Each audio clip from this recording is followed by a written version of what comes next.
গণ অভ্যুত্থানে শেখ হাসিনা সরকারের পতনের পর উল্লেখযোগ্য সংখ্যক আওয়ামী নেতাকর্মী, মন্ত্রী, এমপি, পুলিশ, আমলা এবং অবসরপ্রাপ্ত কিছু জেনারেলের অবস্থান এখন কলকাতায়। ভারতের পশ্চিমবঙ্গ রাজ্যের রাজধানী শহরে অফিস খোলার তথ্য পাওয়া যায় দেশি বিদেশি গণমাধ্যমে। এবার পাওয়া গেল আরও তাজ্জবের খবর। প্রথমবারের মতো চাকরিরত কোনো জেনারেলের দেশ থেকে পালিয়ে ভারতে আশ্রয় নেয়ার খবর পাওয়া গেল। বিষয়টি অত্যন্ত গুরুতর এবং জাতীয় নিরাপত্তার জন্য বড় ধরনের হুমকি বলে মনে করছেন আন্তর্জাতিক এবং নিরাপত্তা বিশ্লেষকরা।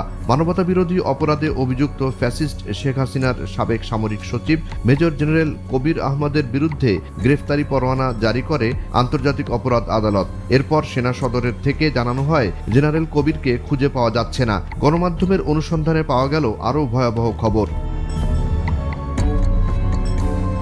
গেল ৯ অক্টোবর বিশেষ ব্যবস্থায় তামাবিল সীমান্ত দিয়ে ভারতে পালিয়ে যান জেনারেল কবির। তিনি এখন কলকাতার নিউ টাউন এলাকার সঞ্জীবা গার্ডেন কমপ্লেক্সে সপরিবারে অবস্থান করছেন বলে জানা যায়। গুমের দায়ে অভিযুক্ত সেনা কর্মকর্তাদের বিরুদ্ধে গ্রেফতারি পরোয়ানা জারি হতে পারে, বিষয়টি আগে থেকেই আঁচ করছিলেন জেনারেল কবির। গেল ১ মাস কলকাতা যাওয়া আসার মধ্যে ছিলেন তিনি।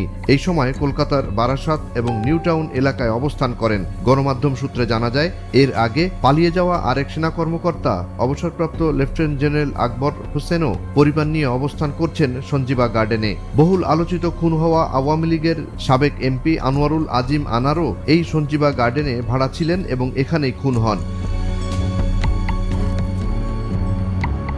গণমাধ্যমের অনুসন্ধানে জানা যায় ২৪ লং কোর্সের আলোচিত এই জেনারেল ২০২৪ সালের ৫ আগস্ট শেখ হাসিনার সঙ্গে সামরিক বিমানে করে ভারত যান এবং ফিরে আসেন। বাংলাদেশে গুমের প্রধান পৃষ্ঠপোষক মেজর জেনারেল জিয়াউল হাসান এবং আরেক মেজর জেনারেল মাহবুব রশিদের কোর্সমেট হওয়ার সুবাদে প্রতিরক্ষা গোয়েন্দা মহাপরিদপ্তর ডিজিএফআই এর counter terrorism and intelligence bureau সিটিআইবিতে পরিচালক হিসেবে পোস্টিং দেওয়া হয় জেনারেল কবিরকে।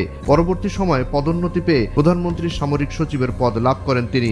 অভিযোগ আছে, নেত্রকোনা জেলার বাসিন্দা জেনারেল কবির আহমদ জুলাই আন্দোলনের সময় বিভিন্ন জিওসিকে মোবাইলে ফোন করে ছাত্রদের উপর নির্বিচারে গুলি করার নির্দেশ দেন।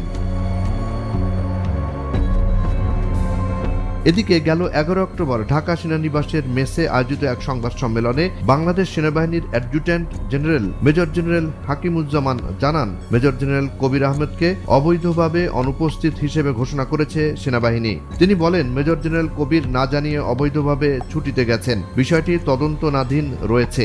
জেনারেল হাকিমুজ্জামান আরও বলেন, জেনারেল কবির ৯ অক্টোবর সকালে বাসা থেকে বের হন। এরপর থেকে তাকে